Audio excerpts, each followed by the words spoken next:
गंगा मैया के जल से कार्तिकेय बाबा की उत्पत्ति हुई। कार्तिकेय बाबा प्रकट हुए।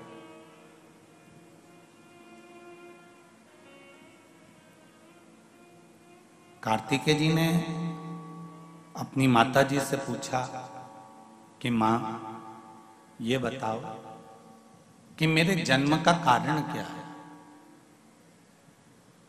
क्यों जन्मा हूं मैं?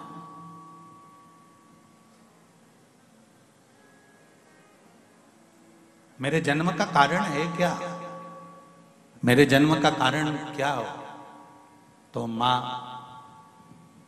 तुरंत बोली कि तुम्हारे जन्म का एक कारण है तारकासुर का संहार।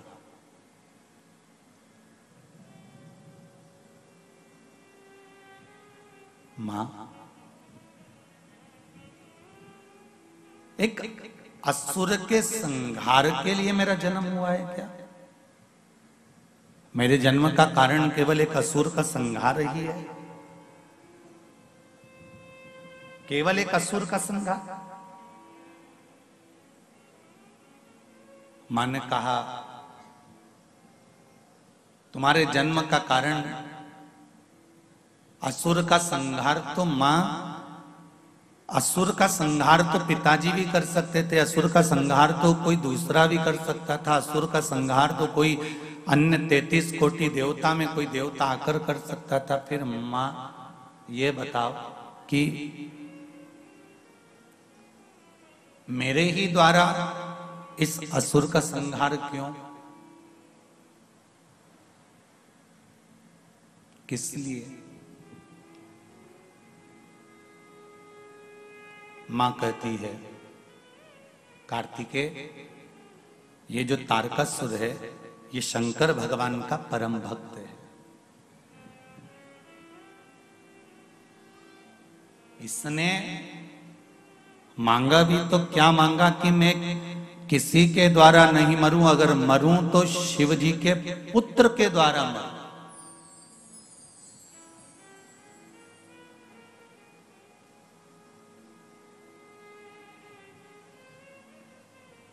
जो अच्छा होता है ना वो अच्छा ही सोचता है, जो श्रेष्ठ होता है वो श्रेष्ठ ही सोचता है।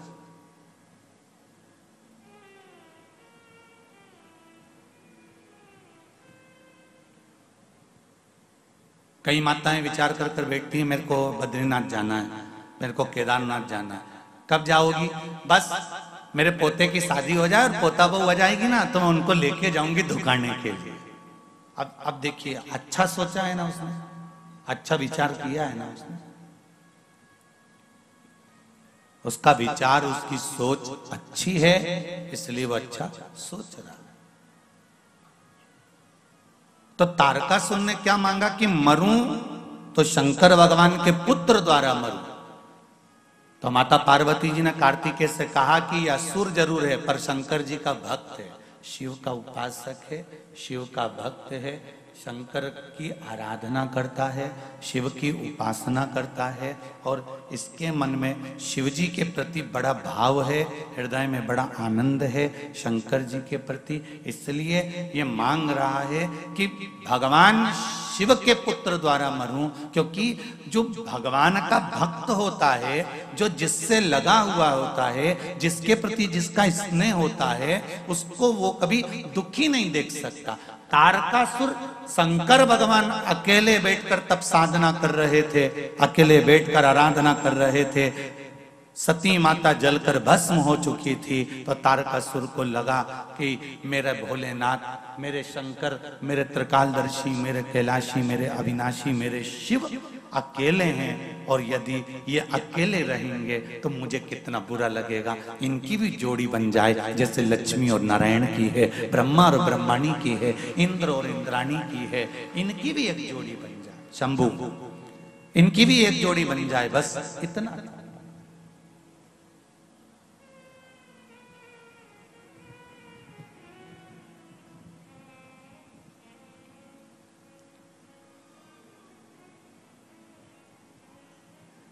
इसलिए मांगा क्या? मांगा केवल इतना कि शिव जी के पुत्र के द्वारा मेरे प्राण छूटे, भगवान शंकर के पुत्र द्वारा मेरे प्राण छूटे। पुत्र कब होगा? जब शंकर भगवान की समाधि हटेगी, तब साधना हटेगी और इनका मंगल विवाह होगा, और विवाह होगा तब जाकर इनका पुत्र होगा। एक बात आपसे कहना चाहेंगे, कभी शिव मंदिर में जल चढ़ाने का मौका मिले और आप शंकर जी के मंदिर में जल चढ़ाने के लिए जाएं, या बेलपत्र चढ़ाने के लिए जाएं, या शिव जी की आराधना करने के लिए जाएं,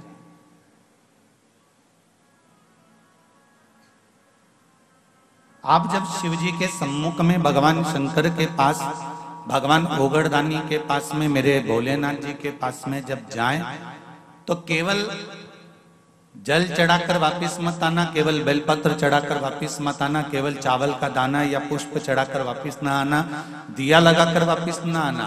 आते आते बाबा भोलेनाथ जी से ये भी पूछ कर आना, बाबा आप मंदिर में बैठे रहते हो, बहुत दिन हो गए आपको बैठे बैठे, चलो आज मैं आपको मेरे साथ लेकर चलती हूँ और मेरे घर तक लेकर चलती हूँ। भले शिवलिंग मंदिर में रहे पर भगवान की ज्योति उसके साथ जरूर जाती है।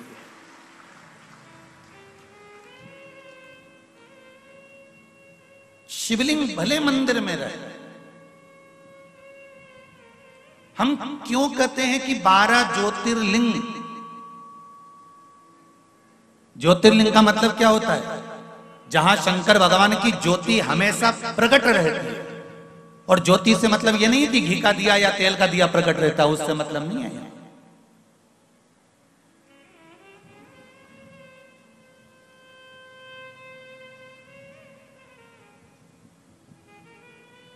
हम ज्योतिर्लिंग का मतलब क्या समझे?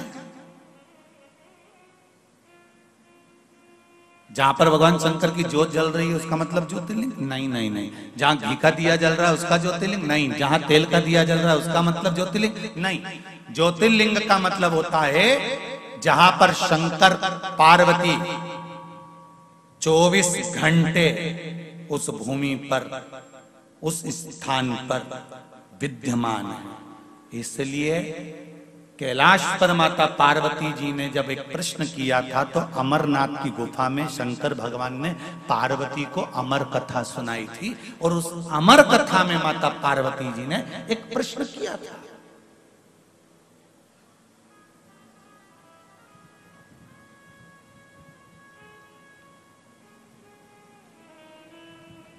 उस अमरनाथ की गुफा में माता पार्वती जी ने एक प्रश्न किया था, आप जिस स्थान पर विराजमान होते हो उस स्थान से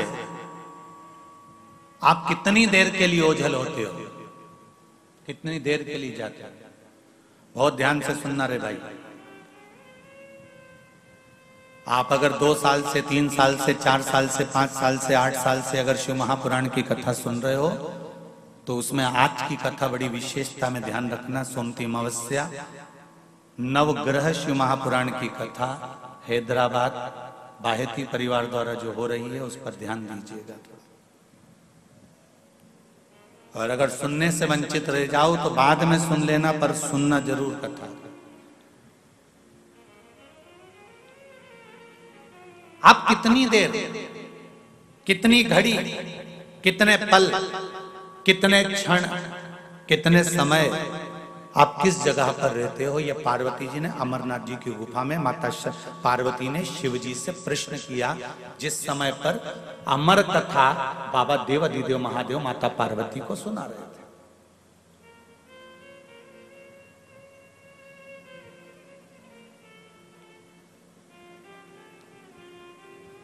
शिव जी कहते हैं पार्वती,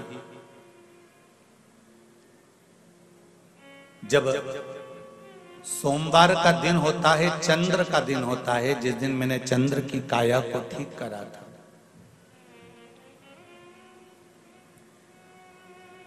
बारह ज्योतिर्लिंग में सबसे पहला ज्योतिर्लिंग, बोलो जम के, जम के बोलो जरा, सोमनाथ।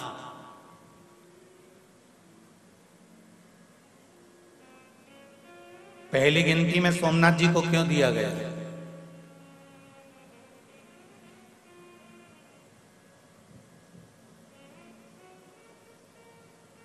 प्रथम गिनती काशी तो अजर और अमीर है, अमर है ये।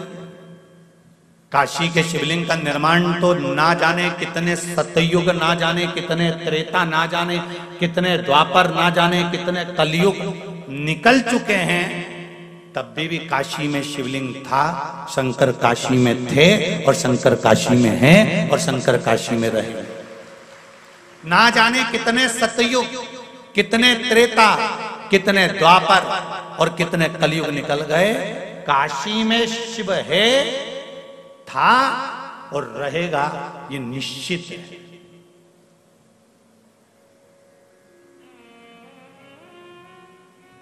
तो पहला ज्योतिर्लिंग तो फिर काशी को गिना जाना था, पर पहला किसको गिना है? सोमनाथ जी को। कारण क्या है?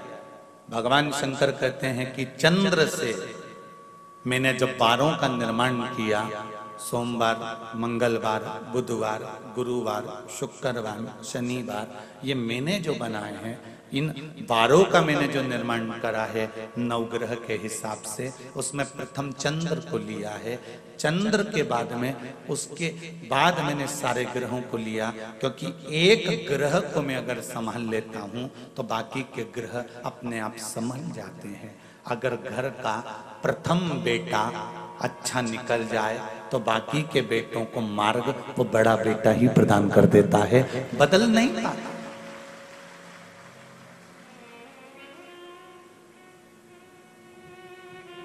घर की एक बेटी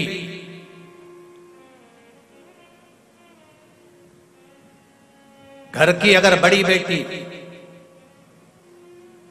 अगर मार्ग प्रशस्त कर कर चलती है, सतमार्ग पर चलती है, तो बाकी की बेटियों को भी सतमार्ग मिल जाता है।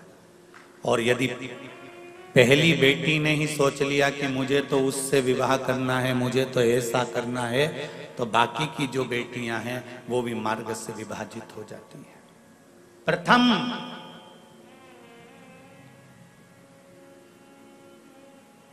थोड़ा सा बुरा जरूर लगेगा हैदराबाद वालों, पर एक बात कहना चाहूंगा, लोगों के पास में धन बढ़ते जा रहा है और शरीर से कपड़ा कम होते चले जा रहा है। थोड़ा बुरा जरूर लगेगा, आप हमको अगली बार बुलाओ ना बुलाओ ये आपकी मर्जी है, पर कहने में पीछे नहीं हटता। जब मध्य प्रदेश नहीं छोड़ता तो तेलंगाना काय को छोड़ूंगा।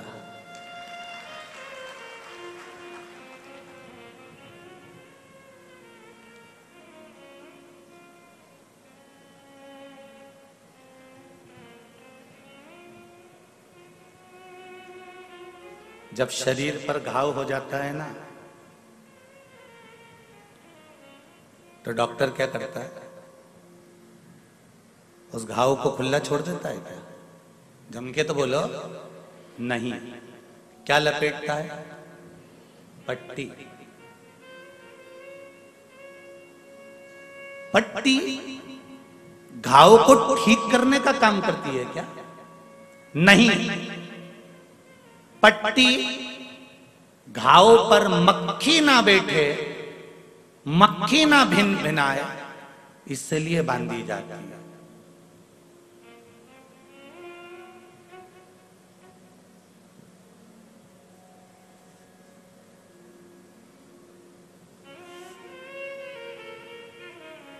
घाव पर पट्टी ना बांधे तो मक्खी भिनकती है, उसी तरह तन पर कपड़ा ना रहे तो ये दूसरी मक्खियां बहुत भिनकती हैं।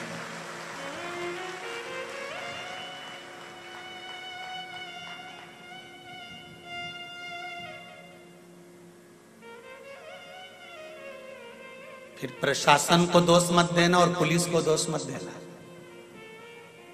बचपन से सिखाया जा रहा है स्कूल में भी फर्स्ट एड बॉक्स रखकर सिखाया जाता है, मेडिकल बॉक्स रखकर सिखाया जाता है। छोटे छोटे बच्चों को सिखाया जाता है कि लग जाए घाव तो पट्टी बांधना, पट्टी से शरीर अच्छा नहीं होगा, पर मक्खी भिन भिनाना बंद कर देगी। उसी तरह तन अगर ढककर रखोगे तो ये बाकी की मक्खियां भिन भिनाना बंद कर देगी, ये निश्चित है, इसकी निश्चितता है। धन बढ़ा है पर तन पे से कुछ घटा भी है।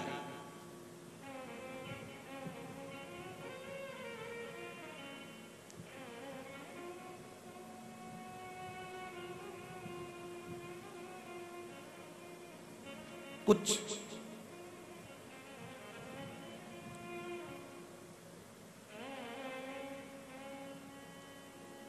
लोग कहते हैं प्रशासन ध्यान नहीं देता, पुलिस ध्यान नहीं देती। गलती किसकी है? बोलो तो। ये मक्खियां झूम क्यों रही हैं? घाव खुला है, घाव खुला है इसलिए मक्खियां झूम रही हैं। एक बात पहले कही थी, आपको ध्यान में होगी। शिव महापुराण की कथा, सीहोर कुबेरेश्वर धाम से जड़ वृक्ष शिव महापुराण की कथा कही थी। अगर आप लोगों ने सुनी होगी तो स्मरण में होगा। तुलसी का पौधा लाओ और पौधे को ऐसे ही खुला छोड़ दो, उसमें मिट्टी मत डालो, तुलसी का पौधा पनपेगा? जम के तो बोलो नहीं। बेलपत्री के पौधे को लाओ, उसकी जड़ पर मिट्टी मत डालो, बेलपत्री का पौधा पनपेगा? बोलते जाओ जरा जल्दी नहीं। पीपल का पौधा लाओ, उसकी जड़ पर मिट्टी मत डालो, क्या पीपल का पौधा पनपेगा? नहीं। गुलाब के पौधे को भी लाओगे तो उसकी जड़ को मिट्टी से दबाना पड़ेगा। पीपल का पौधा लाओगे तो उसकी जड़ को मिट्टी से दबाना पड़ेगा। बेलपत्री का पौधा लाओगे तो उसकी जड़ को मिट्टी से दबाना पड़ेगा। जब जड़ मिट्टी से ढकी हुई रहती है तो वो वृक्ष पनपता रहता है। उसी तरह मनुष्य की भी जड़ है नाभि, जब तक ये कपड़े से ढकी रहती है तो मनुष्य भी बढ़ता रहता है। पर आजकल फैशन है साहब, कपड़े वैसे होना चाहिए कि जड़ भी दिखना चाहिए, नाभि नजर आना चाहिए। पर सनातन धर्म कहता है, मेरा सनातन धर्म वर्णन करता है कि पौधे की जड़ ढकी होती है तो पौधा तरक्की करता है। और जिस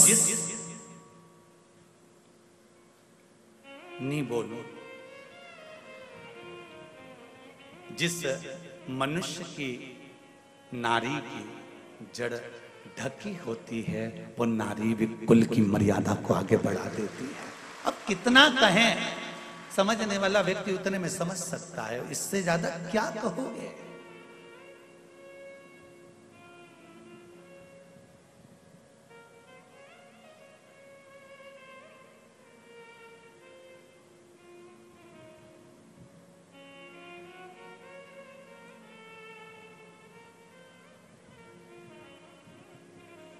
हिंदुस्तान की पहचान किन दो चीजों से करी जाती है? चलो बोलो जल्दी उत्तर दो। बहुत विद्वान लोग बैठे हैं हैदराबाद की कथा में, जरा बोल दो जल्दी से।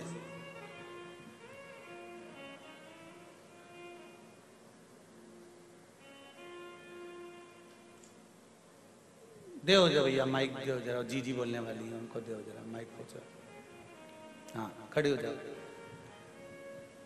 मेरे हिंदुस्तान की पहचान किन दो चीजों से करी जाती है? नारी की पहचान पूरी साड़ी से पहचान हो सकती है। ठीक है बैठिए।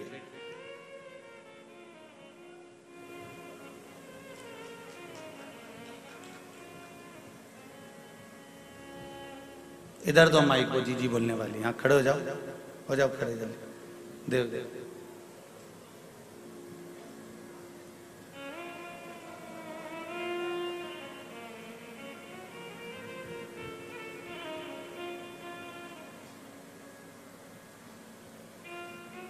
श्री शिवाय नमस्तुभ्यम।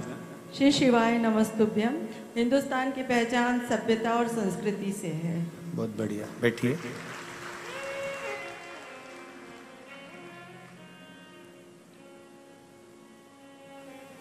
हिंदुस्तान की पहचान किन दो चीजों से करी जाती है? जिह्वा पर हिंदी और माथे पर बिंदी से करी जाती है।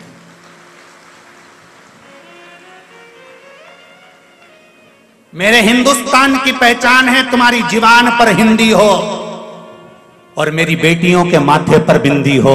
मेरा हिंदुस्तान पहचाना जाता है, मेरा भारत पहचाना जाता है। उसकी पहचान का सबसे बड़ा तत्व है और आज दोनों चीजों को मिटाया जा रहा है। हिंदुस्तान के लोग हिंदी को मिटाने के लिए लगे हुए हैं और मेरे हिंदुस्तान की बेटियां माथे पर बिंदी मिटाने को लगी हुई हैं। मेरा निवेदन है, अगर बन सके तो दोनों को बरकरार रखना, जीवान पर हिंदी रखना और सिर पर बिंदी रखना। मेरा हिंदुस्तान पहचाना जाएगा। शर्म नहीं आना चाहिए। वो विदेश से आई हुई इस्कॉन मंदिर की बेटियां लंबा तिलक लगाती हैं, तन पर साड़ी पहनकर हरे राम राम राम हरे हरे गाती हैं, हरे कृष्णा कृष्णा कृष्णा हरे हरे गाती हैं। और ब्रज की गलियों में हो, चाहे बेंगलोर की गलियां हो, चाहे हैदराबाद की गलियां हो, उनको कोई शर्म नहीं आती और साड़ी पहनकर माला लेकर घूमकर तिलक लगाकर निकलती हैं। और मेरे यहाँ कहा जाता है, हिंदुस्तान की पहचान जीवान पर हिंदी हो और माथे पर बिंदी हो। जब मस्तक पर बिंदी आप भी लगाओगे तो मुझे गर्व होगा कि मेरे हिंदुस्तान की यह पहचान है। पर बेटियां भूल गई, बेटी भूल गई।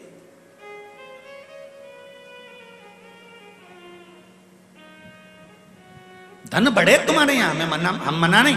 हम तो इस व्यासपीठ से भगवान से कहना चाहेंगे कि आपको भगवान इतना धन दे, इतना धन दे, इतना धन दे कि तुम दोनों हाथों से, जैसे आज बाहेती परिवार शिव महापुराण की कथा करवा रहा है, बाबा से विनती करें हम तो कि आपको इतना दे कि आने वाले समय में आप भी हैदराबाद में शिव महापुराण की कथा करवा। भगवान इतना दे, पर निवेदन है, धन तो बढ़ रहा है पर तन पे से वस्त्र घट रहा है। ऐसा धन फिर किसी काम का नहीं जो तन के वस्त्र को कम कर दे। महाराज,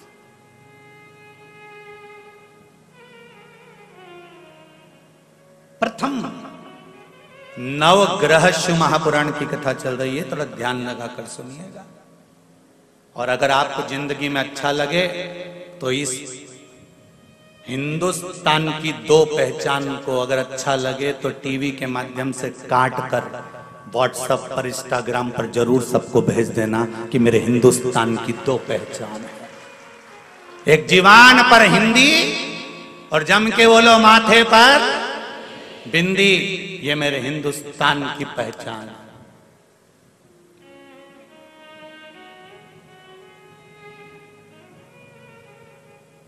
जनमानस तक जाए।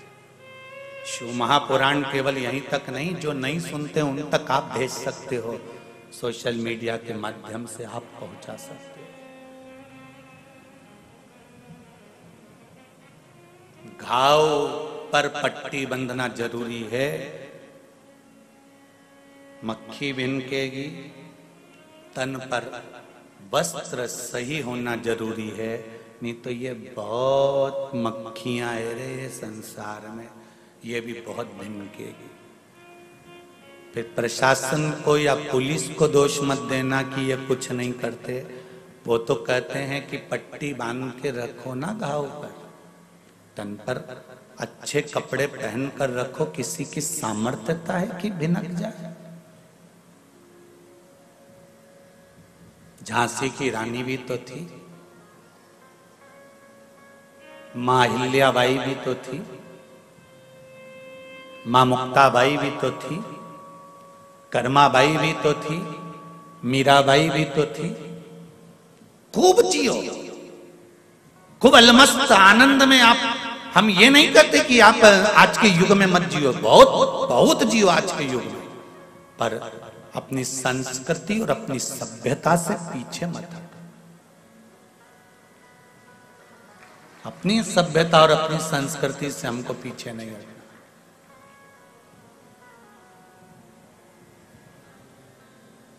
भगवान से हम तो ये कहो रोज प्रतिदिन,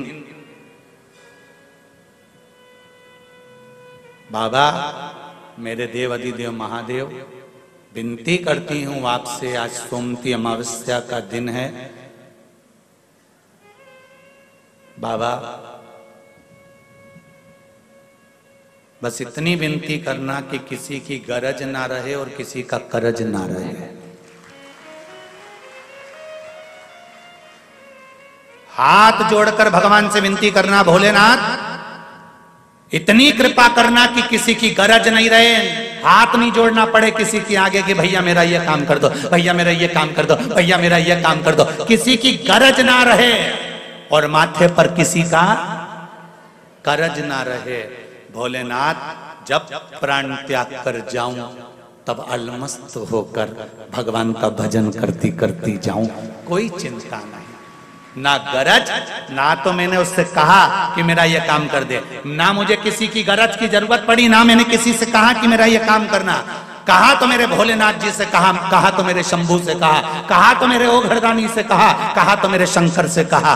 गरज और करज मुझे किसी का भी ना रहे, इतनी कृपा करना बाबा, ना गरज रहे ना करज रहे। नीति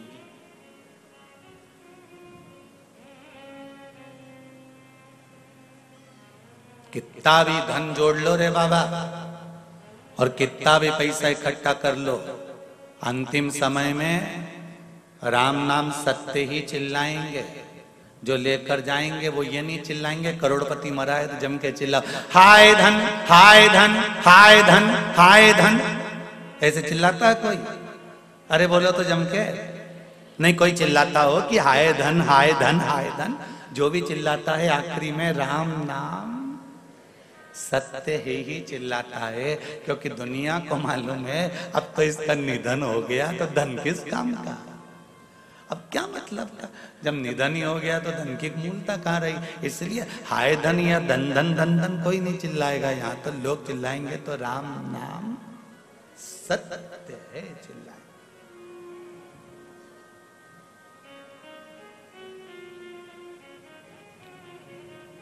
गिरा दिया।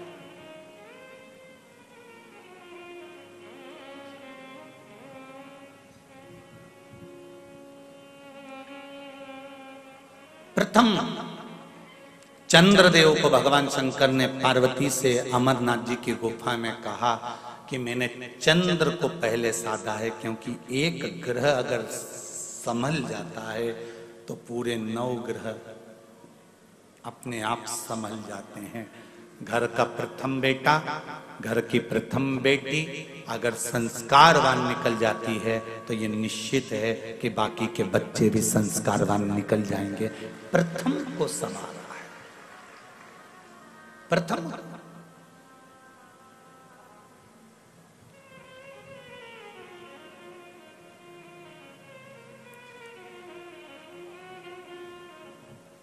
और वो प्रथम का संवरना बहुत जरूरी है, वो प्रथम का संवार लेना बहुत जरूरी है।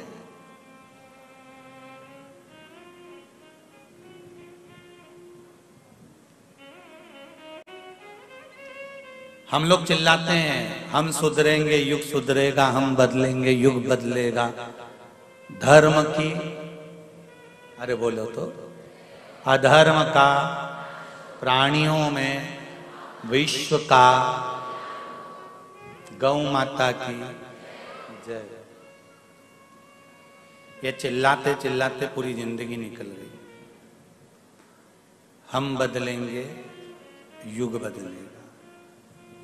हमको देख कर दुनिया जीना चाहती है तो हम क्यों ना बदलें।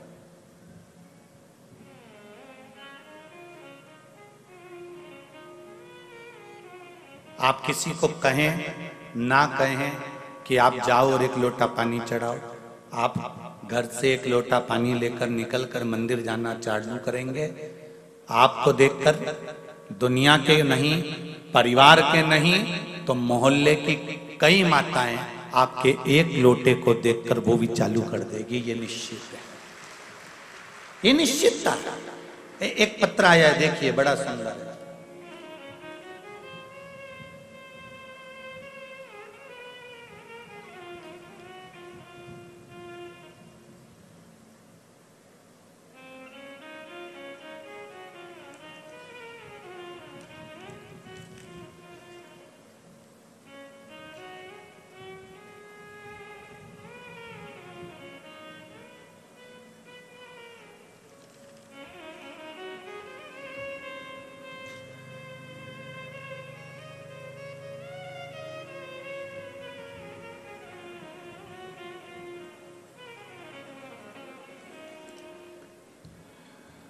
मेरा नाम मंगल अनिल कोलेकर है। मैं सोलापुर से आई हूं। कहीं बैठी हैं? कहीं बैठे हो तो हाथ जरूर हिलाइएगा। आप ही हैं? दोनों हाथ हिला दीजिए। हर हर महादेव। गुरुदेव, मैं सीहोर कुबेरेश्वर धाम में आई थी। आज मैं हैदराबाद कथा सुनने आई हूं। मुझे पहले से पेट में किडनी में स्टोन डॉक्टर ने बोला था। जो मैंने बाबा से विनती करी थी कि मेरे अगर भोलेनाथ जी कृपा करें और मैं कुबेरेश्वर धाम से जो रुद्राक्ष लाई हूं उसका मैं पानी पीऊं और मेरी जो किडनी के पास में स्टोन है, पत्थरी है, वो गल जाए, निकल जाए, तो मैं पशुपति व्रत करूंगी। ये मैं कुबेरेश्वर धाम में बोल कर आई थी और बाबा ने ऐसी कृपा करी। गुरुदेव, डॉक्टर ने कहा था पत्थरी बड़ी है, स्टोन बड़ा है और किडनी के पास में है तो नुकसानदायक है, पर वो रुद्राक्ष का जल मैंने पीना चालू करा और बाबा की कृपा से मैंने कहा था कि मैं पशुपति व्रत जब ही करूंगी जब मेरा ये स्टोन निकल जाएगा, और मेरे यूरिन के माध्यम से वो स्टोन निकल गया और जांच कराया तो उसमें अब स्टोन नहीं है और मैंने पशुपति व्रत प्रारंभ किया है। ये शिव कृपा है। बैठो बहन। हर हर महादेव। शिव कृपा इसको करता। आपका विश्वास, आपका भरोसा, आपकी दृढ़ता, आप स्वयं शिव का भजन करो ना। आप करोगे, दूसरा स्वयं करेगा।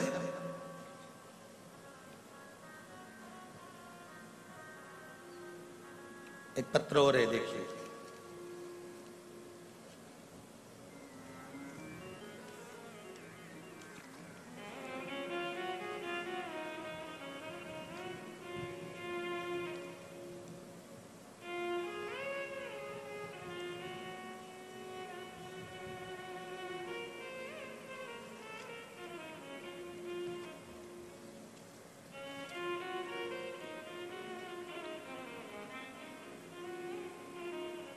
मेरा नाम रत्ना सिंह है। मैं धूलपेट निवासी हैदराबाद से हूं। कहीं बैठी हैं?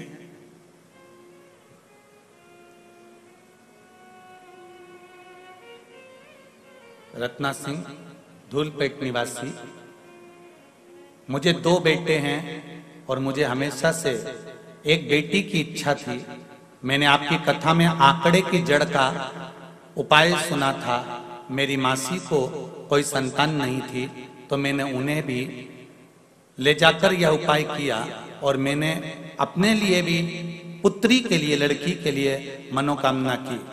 उपाय के 2 महीने बाद ही मेरी मासी गर्भवती हो गई और मुझे भी 7 साल बाद बहुत ही प्यारी बेटी हुई है जिसका नाम मैंने शिवान्या रखा है।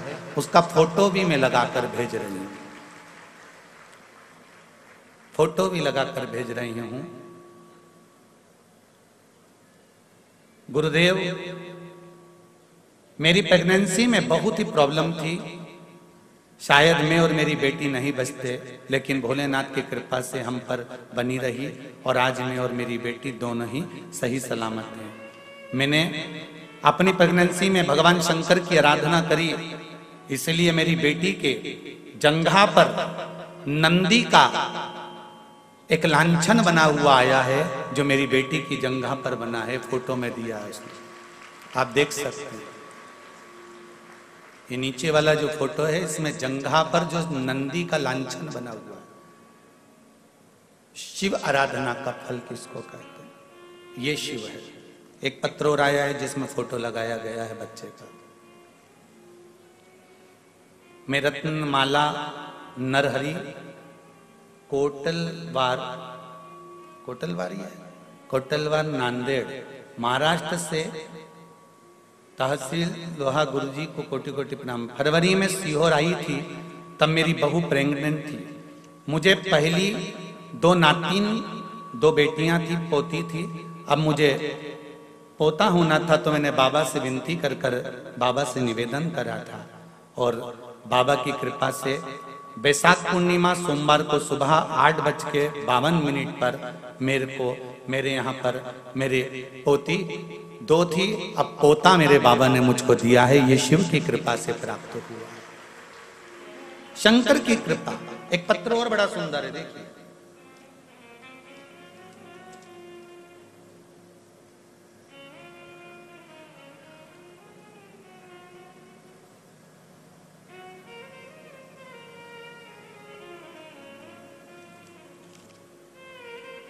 रजनीकांत भट्ट, बिटिया छवि वेदिका भट्ट, मंदसौर मध्य प्रदेश से आई हैं।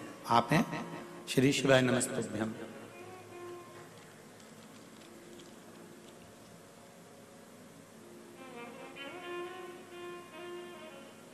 मेरी बिटिया 5 वर्ष की हो गई थी, लेकिन बचपन से उसे पेट में दर्द और सिर का दर्द था। बहुत से डॉक्टरों को दिखाया, परंतु उसको बीमारी की समझ नहीं आई। हम दोनों और परेशान रहने लगे। जहां भी जाना होता बहुत ही दवाइयां साथ में लेकर जाने लगे, फिर भी कोई स्थायी हल नहीं हो पाया। लेकिन जब से कथा में सुना कि बाबा को चढ़ी बेलपत्र और जल पीने से सभी बीमारियां कट रही हैं, तो हमने भी नियम बना लिया कि 1 बेलपत्री और जल हर दिन सेवन करेंगे। दुख धीरे धीरे कटने लगे और 2 माह पहले सीहोर धाम से जो रुद्राक्ष प्राप्त किया, उसके जल को सिर्फ 2 दिन बाबा पर चढ़ाकर पिलाया। जो चमत्कार हुआ, उस दिन से आज तक बिटिया ने कभी ना तो पेट दर्द हुआ और ना कभी सिर दर्द हुआ। मेरी बेटी को मैं यहाँ हैदराबाद में मंदसौर से केवल धोख लगाने के लिए आया हूँ। शिव महापुराण की कथा में हर हर महादेव। बैठिए महाराज जी, श्री शिवाय नमस्तुभ्यम, बैठिए। मैं केवल मंदसौर मध्य प्रदेश से हैदराबाद में केवल धोख लगाने आया हूँ। बाबा देवादिदेव महादेव। शिव भक्ति, शंकर की उदारता, शंकर की करुणा, ये कोई साधारण नहीं है। तेरी कृपा बिना न हिले एक भी अणु, लेते हैं श्वास तेरी कृपा से तनु तनु। हे गंगाधार मुक्ति द्वार ओमकार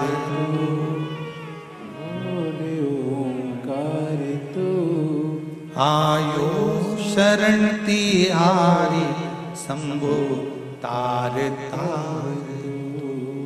शिव की आराधना से जो सुख मिलता है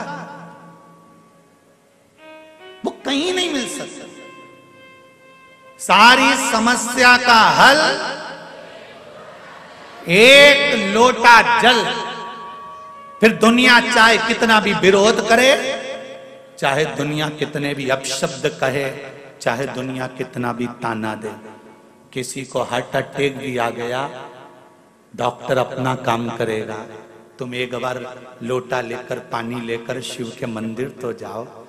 जिसकी हालत वेंटिलेटर पर पड़ा हुआ है, उसका नाम और गोत्र बोलकर बाबा से दिल से कहकर, बाबा उसके छोटे बच्चे हैं, बचा लो ना उसको। जब राजा श्वेत के प्राण आप बचा सकते हो, तो क्या इसके प्राण नहीं बचा सकते? दिल से गणेश कार्तिकेय पर जल चढ़ाकर, अशोक सुंदरी पर जल चढ़ाकर, जया विषहरा के कमंडल को देखते हुए, जलाधारी को देखते हुए शंकर के शिवलिंग पर जल चढ़ा दो। विश्वास कहता है वो वेंटिलेटर से नीचे उतरेगा और बाबा कृपा करेगा। दिल से कहना पड़ेगा, तार बिछाने से कुछ नहीं होगा, कनेक्शन जोड़ना पड़ेगा।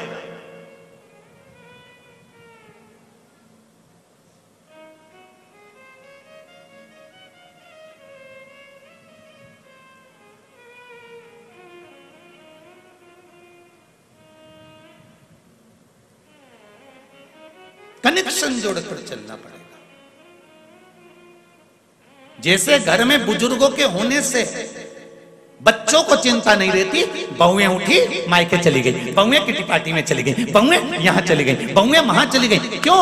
जब तक घर में बूढ़ी मां है, जब तक घर में बुजुर्ग हैं, तुम तुरंत उठ कर चले जाओगे। जिस दिन जिसके घर से बुजुर्ग चले जाते हैं, कहीं जाने के लिए 50 बार सोचना पड़ता है। घूमने भी जाना है तो एक गार्ड रखना पड़ता है कि जो घर की सेफ्टी रखे।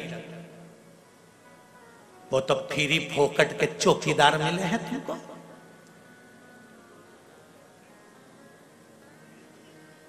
और जिससे मिलो ना, मुंबई, बेंगलोर, पुणे, जिससे मिलो वो एक ही बात कहते हैं, गुरुजी आजकल 2 का सेट चल रहा है।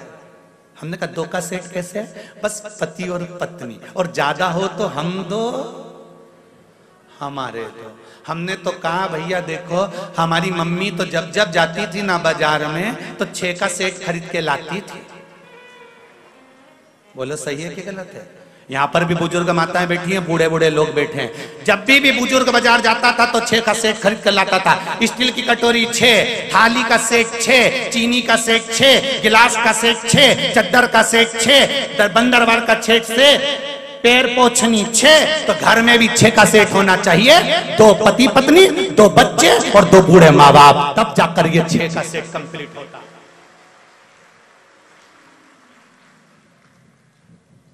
2 के सेट से और 4 के सेट से मेहमान ज्यादा आ जाएंगे तो खाना कैसे खिलाओगे जीजी? 2 कटोरी क्या दूसरे के यहां से मंगने जाओगी जीजी? कि 2 थाली दूसरे के यहां से मंग कर लाओगी? परिवार में 6 का सेट बनाना चालू करो कि 2 मेरे माता पिता, 2 हम। अब तो बोलो 2 छोरा छोरी, हो गया 6 का सेट पूरा। पहले की बुजुर्ग माता यहाँ बैठी हैं, रही बोलो तो रही जीजियो, तुम बुजुर्ग जितने बैठे हो सही ईमानदारी से बोलो। पहले कटोरी लेके आते थे, कितनी लाते थे? अरे बोलो जम के, कितनी लाते थे? 6। थाली कितनी लाते थे? 6। कन्यादान में भी देते थे तो कभी 1-2 नहीं दी, 6 का ही सेट दिया। गिलास 6, कटोरी 6।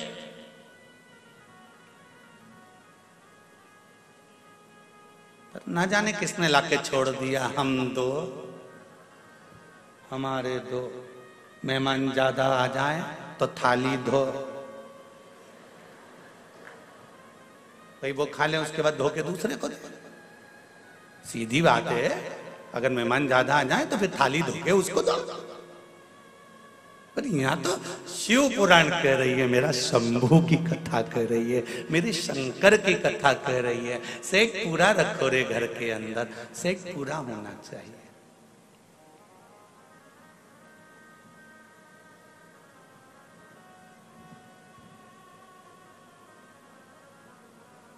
और जब घर में जो बुजुर्ग होते हैं, घर में जो बूढ़े होते हैं, इनके होने से बड़ा लाभ है।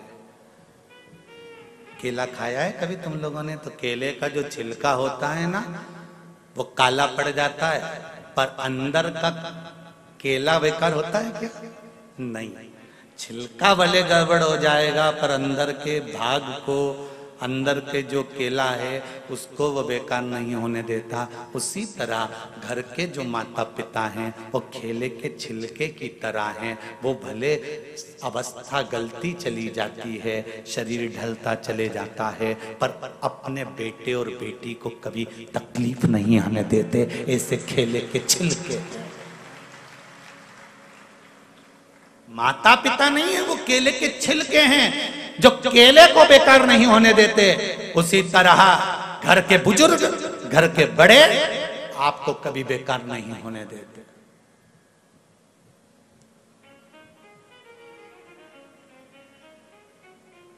संभालने का कार्य करते हैं। तो कितने का सेट? अरे जम के तो बोलो, आवाज नहीं निकल रही हैदराबाद वालों, आवाज जरा जम के। 6 का सेट। तुम बोल सकते हो अब सबको, हमारे यहाँ सोफा सेट भी है, हीरे का सेट भी है, डिनर सेट भी है, और हमारे यहाँ 6 का सेट भी है।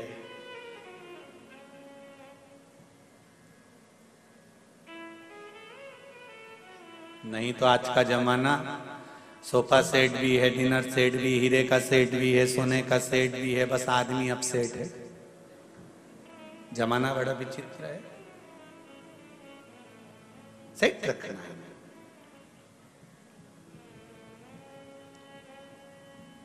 पार्वती जी ने फिर शिव जी से कहा,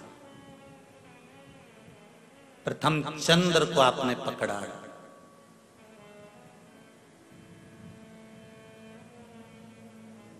चंद्रदेव को आपने साधा है, और एक चंद्र को साध कर सारे ग्रहों को अनुकूल कर रखा है।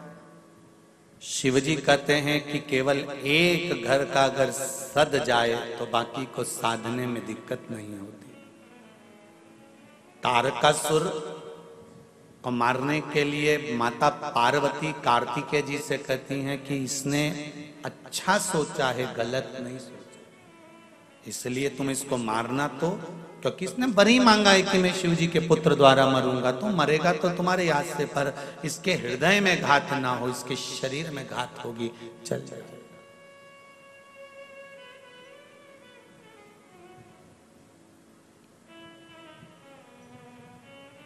इसके हृदय में घात ना हो, शरीर में घात होगी तो चल जाए।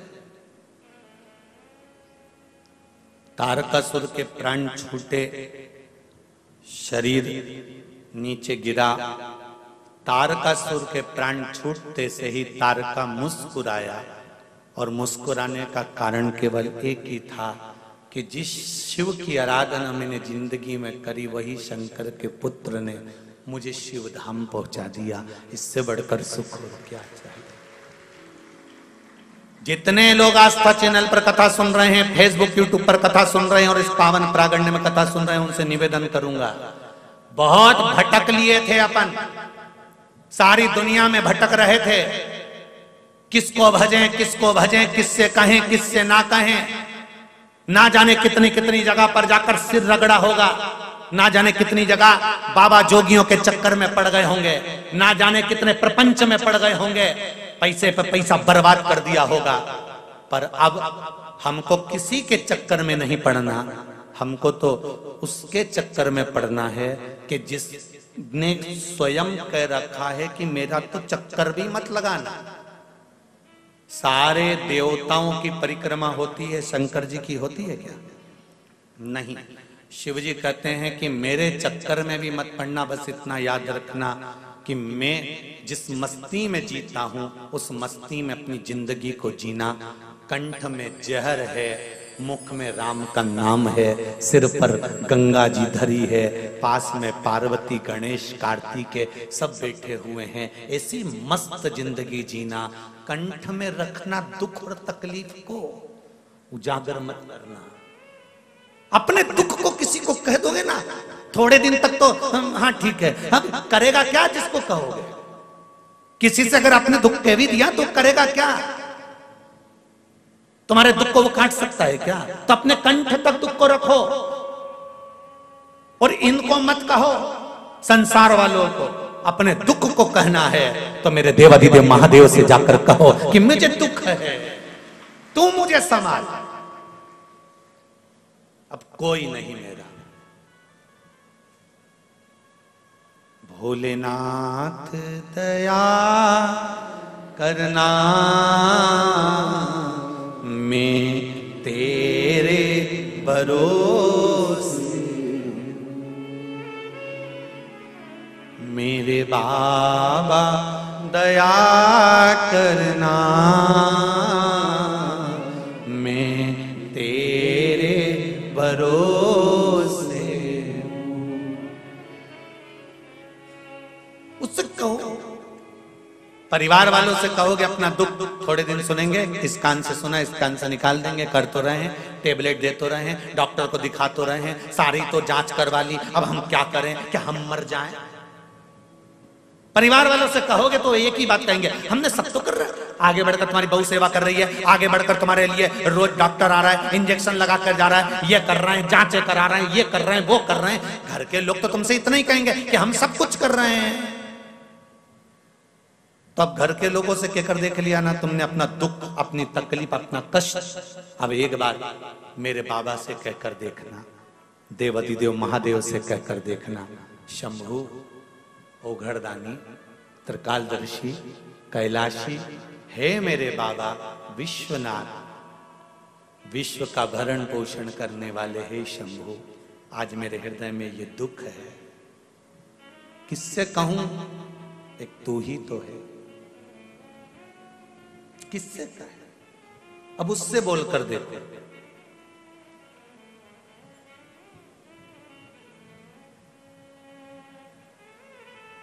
घर से निकलो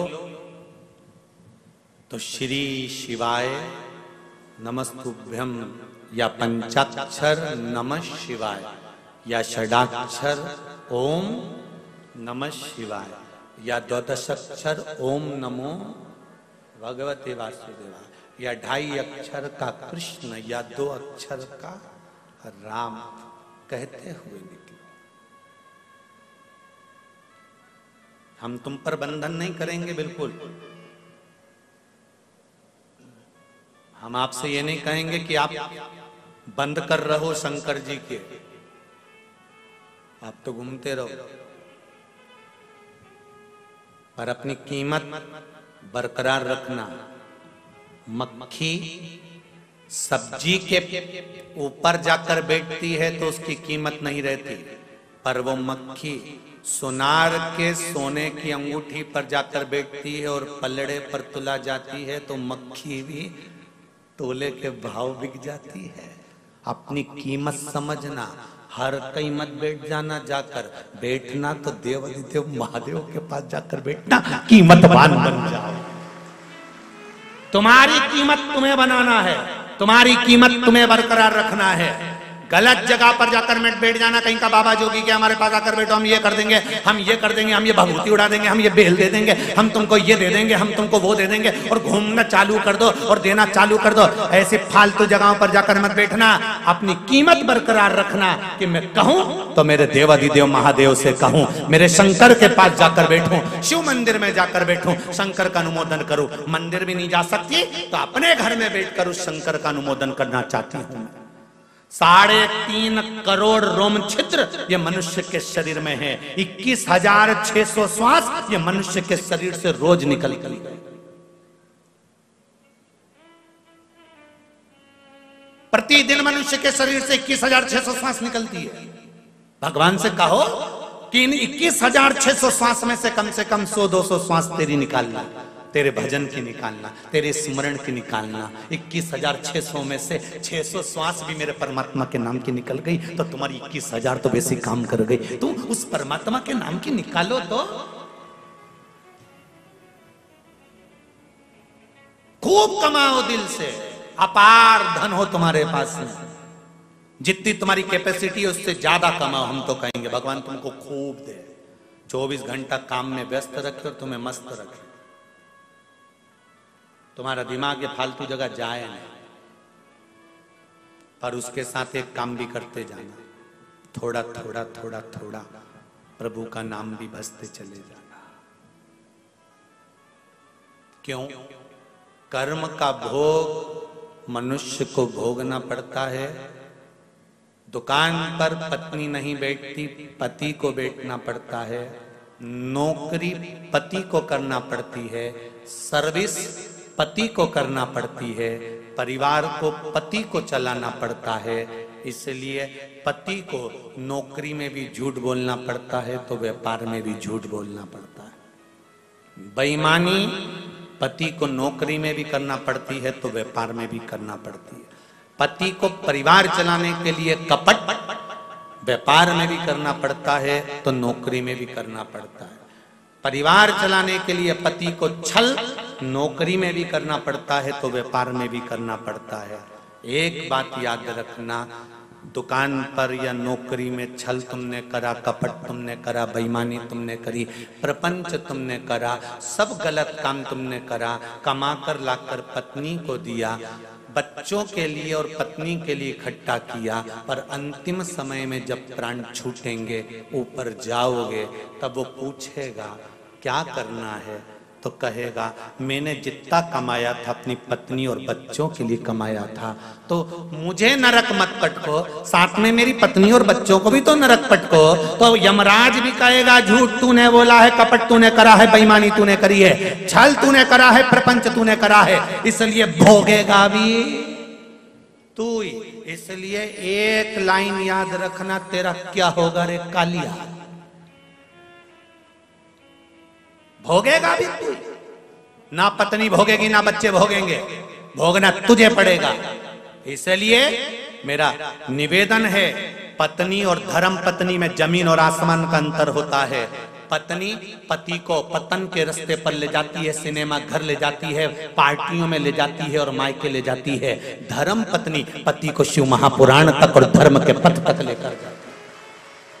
पत्नी और धर्म पत्नी में जमीन और आसमान का अंतर होता है। पत्नी पतन के रास्ते पर ले जाती है, धर्म पत्नी धर्म के रास्ते पर ले जाती है।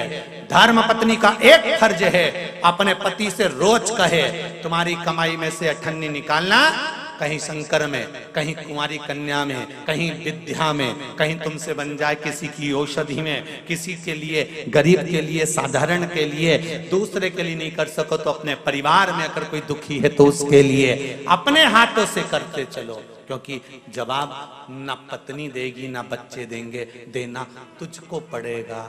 मत बुरे कर्म कर बंदे वरना पछताएगा, भगवान की आंखों से तू बच नहीं पाएगा, तू बच नहीं पाएगा। तेरे कर्म का फल भी तू ही पाएगा, तेरे कर्म का फल भी तू ही पाएगा। जैसा किया तूने तेरे आगे आएगा, जैसा किया तूने तेरे आगे आएगा। मत बुरे कर्म कर बंदे, मत बुरे कर्म कर बंदे वरना पछताएगा, भगवान की आंखों से तू बच नहीं पाएगा, तू बच नहीं पाएगा। अरे ओ अज्ञानी मत करना, अरे ओ अज्ञानी मत करना दानी। कहाँ पाया?